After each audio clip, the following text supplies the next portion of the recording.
Toute la Belgique recherche ces enfants. The whole of Belgium was searching for the kids. Connaît Dutroux. And the gendarmerie knows Dutroux, with his past as a child abuser. They know he's building suspect hiding places in some of his houses. And yet, for some totally incomprehensible reason, Marc Dutroux wasn't arrested. Belgians begin to ask whether Marc Dutroux is being protected by powerful people within the state.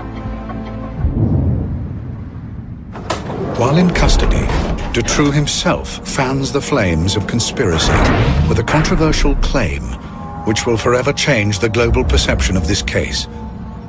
He states he is part of a national pedophile network whose tentacles stretch right to the top of Belgian society. Investigating judge Jean-Marc Connerot is put in charge of preparing the case against Dutroux. He is determined to get the truth. Connerot arrests known associates of Dutroux. One of these is Michel Nihoul, a well-connected Brussels businessman and pub owner. He's a part of this scene of sex parties in Brussels in the early 80s. He's the kind of guy telling stories about tapes that allow him to blackmail a minister, being involved in some kind of crime. After a public appeal, 11 previous victims of Dutroux come forward. They are known as X-witnesses, and each is given a code name. X1 is Regina Louf. I saw him on TV and all these people yelling at him, and it was a very strange experience for me.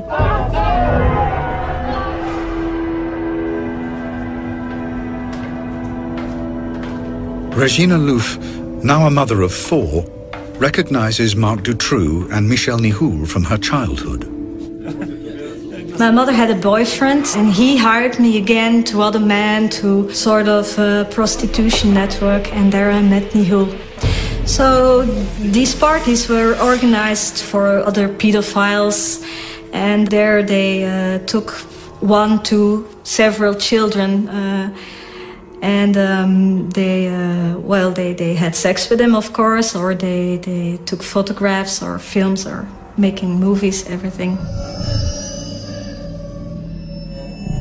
The people who were going to these parties were big businessmen. There were also politicians. Accompanying Nihoul at these parties, according to Regina, was Marc Dutroux. If this story is true, Connerot appears to have stumbled upon evidence that a pedophile network involving Dutroux, Nihoul, and powerful people in Belgian society does indeed exist.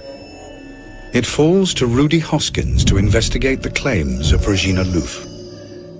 She talked about lots of people, a lot of notorious people in Belgium, could be politicians or people from corporates, stuff like that. Also people from the police. It's difficult to say what the first impression was. It was a young woman with quite some problems, I think, in her head, honestly. Yeah. That they are skeptical, I think it's logical. But the only thing I asked from them was to do their job and to look for clues. Then Regina Louf provides extensive details of the unsolved murder of 15-year-old Christina van Hees, whose body was discovered in a disused farm on the outskirts of Brussels in 1984. We found evidence in the old murder file about the autopsy of the corpse that corroborated her story. The way the victim was bound with the hands on the back and all kind of stuff they did to the victim. And there were really things she gave in her interview that were not publicly made available at that time of the murders that she told us. Regina Louf's information on the Van Hees murder persuades Hoskins that maybe there is some truth in the rest of her testimony. If there's only 10% or 20%, that's worthwhile investigating further. I think that's, for me, it's very clear. But the implications of this testimony are also clear. A paedophile network of rich clients and criminals, protected by the authorities. There's a big danger if she's right about the crime, the motives of the crime and the way it has been committed. She might be right about the suspects as well. I think people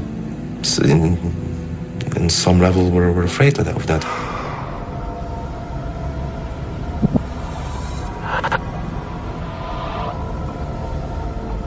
However, Judge Connerot's investigation into Regina Louf's claim of the existence of a powerful paedophile network is suddenly brought to a halt. In October 1996, he is sacked. His attendance at a dinner thrown by the families of Dutroux's victims is deemed a conflict of interest by his superiors in the Ministry of Justice.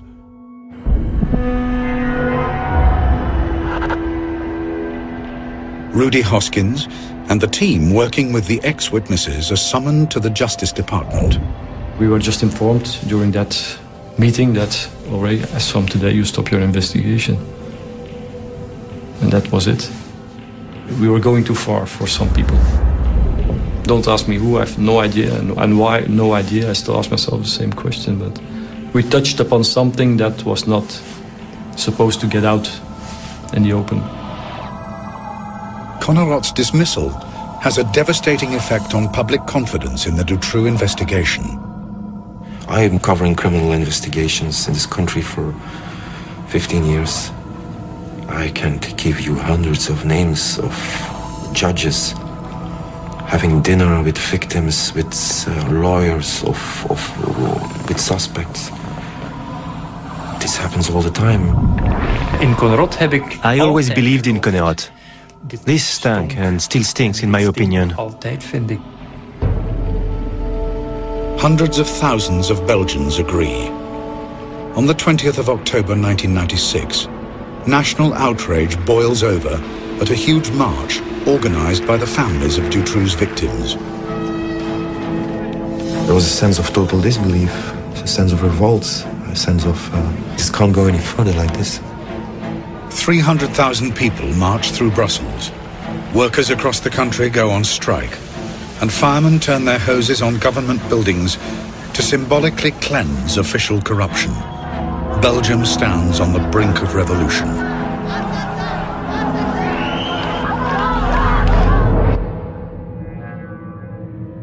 Meanwhile, the man at the center of the storm maintains he is simply a small player in a much bigger criminal conspiracy.